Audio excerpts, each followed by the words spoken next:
आज मैंने पार्लियामेंट में भाषण दिया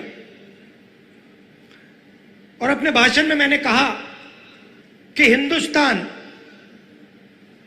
एक आवाज है, हर नागरिक की आवाज है, आदिवासियों की आवाज है, पिछड़ों की आवाज है, दलितों की आवाज है, अल्पसंख्यकों की आवाज है, जनरल कम्युनिटी की आवाज है, महिलाओं की आवाज है। और जहां भी ये बीजेपी के लोग जाते हैं, हिंदुस्तान की आवाज को चुप करने की कोशिश करते हैं, दबाने की कोशिश करते हैं। आप देखिए, बीजेपी की सोच ने मणिपुर में आग लगा दी। 3-4 महीने से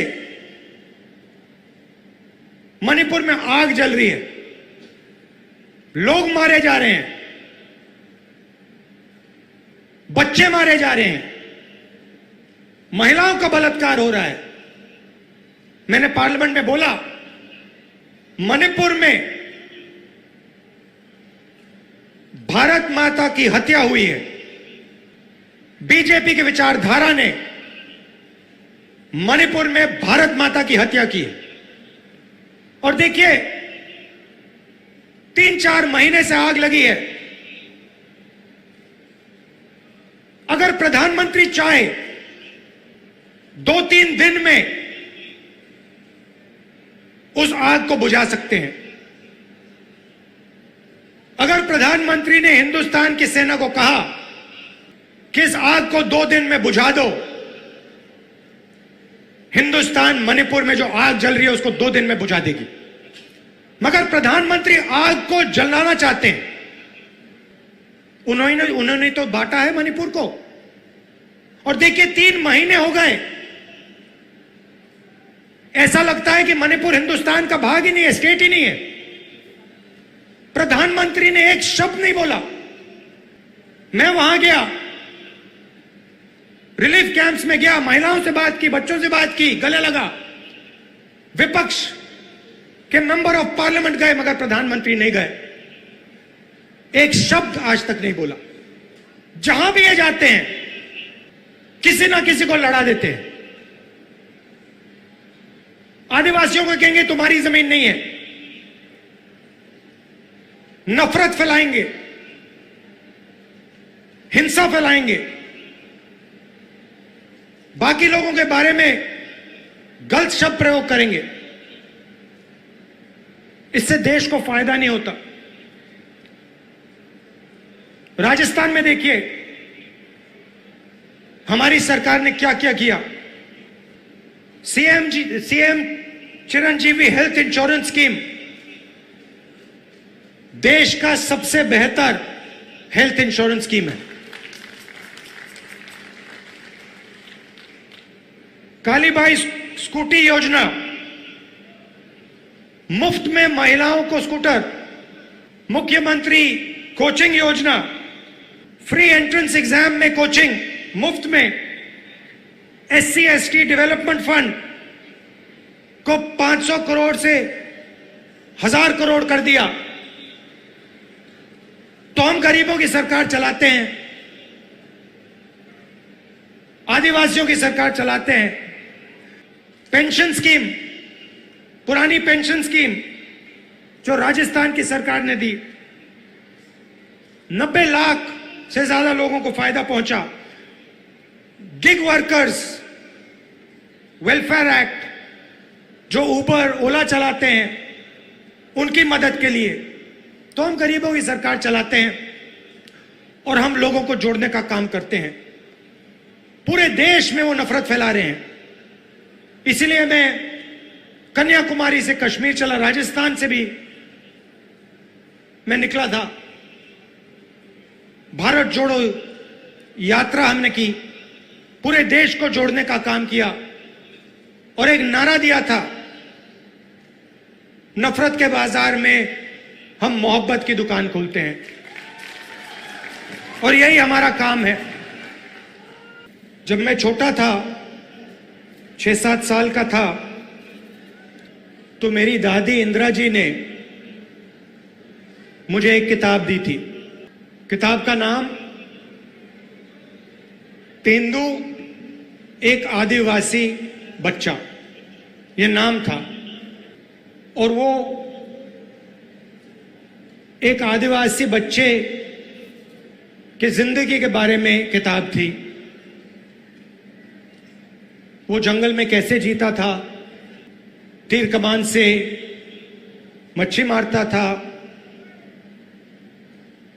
उसके माता पिता, उसका परिवार किस प्रकार से जीता था, उस किताब में लिखा था। और वो किताब मुझे सबसे अच्छी लगती थी और मैं दादी के साथ वो किताब पढ़ता था। दादी पेज घुमाती थी और फिर मैं उनसे सवाल पूछता था और वो मुझे जवाब देती थी। शायद 45 साल पुरानी बात बता रहा हूं। और मैंने उनसे एक दिन पूछा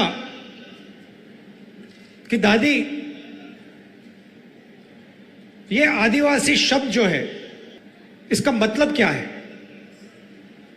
और जैसे आप जानते हो, वो आदिवासियों से बहुत प्यार करती थी, मोहब्बत करती थी।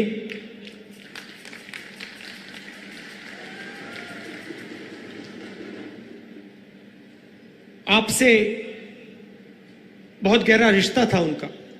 तो मैंने ये सवाल पूछा, छोटा सा था मैंने पूछा, ये आदिवासी शब्द क्या होता है? और मुझे आज तक याद है इंदिरा गांधी जी ने क्या कहा था, और मैं आज आपको बताना चाह रहा हूं। उन्होंने कहा कि ये हिंदुस्तान के पहले निवासी हैं। ये जो हमारी जमीन है, सुनिए, ये जो हमारी जमीन है जिसको आज हम भारत कहते हैं, ये जमीन इन आदिवासियों की जमीन थी। और फिर उन्होंने कहा, जो आज का मॉडर्न समाज है उसको आदिवासियों से जिंदगी जीना समझना चाहिए। ये उनके शब्द हैं। जल, जंगल, जमीन के साथ क्या बर्ताव होना चाहिए, क्या रिश्ता होना चाहिए, आदिवासियों से सीखना चाहिए। मगर एक बात मेरे दिमाग में बैठ गई कि आदिवासी इस देश के, इस धरती के पहले निवासी थे। और उन्होंने यह भी कहा कि सालों पहले आदिवासी पूरे हिंदुस्तान में रहते थे और आस्ते आस्ते उनको धकेला गया। तो यह बात मेरे दिमाग में बैठ गई, आदिवासी पहले निवासी थे और ये जो पूरा देश है, इसकी जमीन पहले आदिवासियों की हुआ करती थी। तो जब आप यहां शहीद हुए,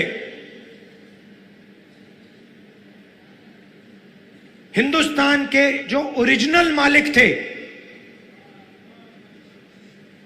वो यहां अंग्रेजों की गोली खाकर शहीद हुए। अब बीजेपी ने एक नया शब्द निकाला है, वनवासी। वनवासी का मतलब जो जंगल में रहते हैं। हम आपको आदिवासी कहलाते हैं। यह पूरा का पूरा देश आपका है और हम चाहते हैं कि आप जो भी करें, जहां भी करें, आप सफलता प्राप्त करें। चाहे आपके बच्चे कॉलेज में जाना चाहें, यूनिवर्सिटी में जाना चाहें, हवाई जहाज उड़ाना चाहें, कंप्यूटर चलाना चाहें, बिजनेस करना चाहें, इंडस्ट्री को चलाना चाहें, हम चाहते हैं कि आपको मौका मिलना चाहिए। जो भी आप करना चाहते हैं, जो भी आप अपने बच्चों के लिए सपना देखना चाहते हैं, वो आपका सपना पूरा होना चाहिए। अब वो क्या कहते हैं? वो कहते हैं आप आदिवासी नहीं हो, आप हिंदुस्तान के पहले निवासी नहीं थे। वो कहते हैं कि आप आदिवासी नहीं हो, आप वनवासी हो। मतलब आप इस देश के ओरिजिनल मालिक नहीं हो, आप तो जंगल में रहते हो। यह आपका अपमान है। यह भारत माता का अपमान है, सिर्फ आदिवासियों का नहीं, पूरे देश का अपमान है। आप वनवासी नहीं हो, आप आदिवासी हो। यह पहले आपकी जमीन थी। बीजेपी चाहती है, आरएसएस चाहती है कि आप जंगल में रहो, जंगल के बाहर ना निकलो, आपके बच्चे इंजीनियर ना बने, डॉक्टर ना बने, लॉयर ना बने, बिजनेस ना चलाएं, हवाई जहाज ना उड़ाएं, प्रोफेसर ना बने। वो आप पे वनवासी का ठप्पा डालना चाहते हैं। मतलब आप जंगल में रहते हो, आप दूसरे लोगों से कम हो। हम इस बात को मानने के लिए तैयार नहीं है। हम इस बात को कभी नहीं मान सकते।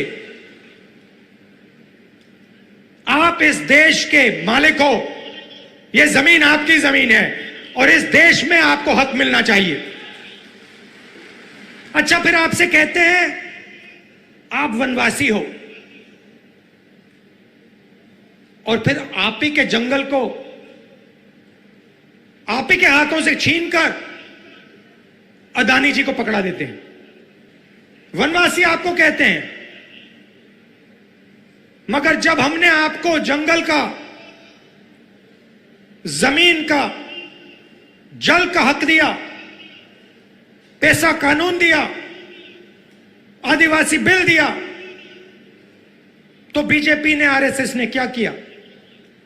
वो जो औजार हमने आपको दिए थे, उन्होंने एक के बाद एक रद्द कर दिए।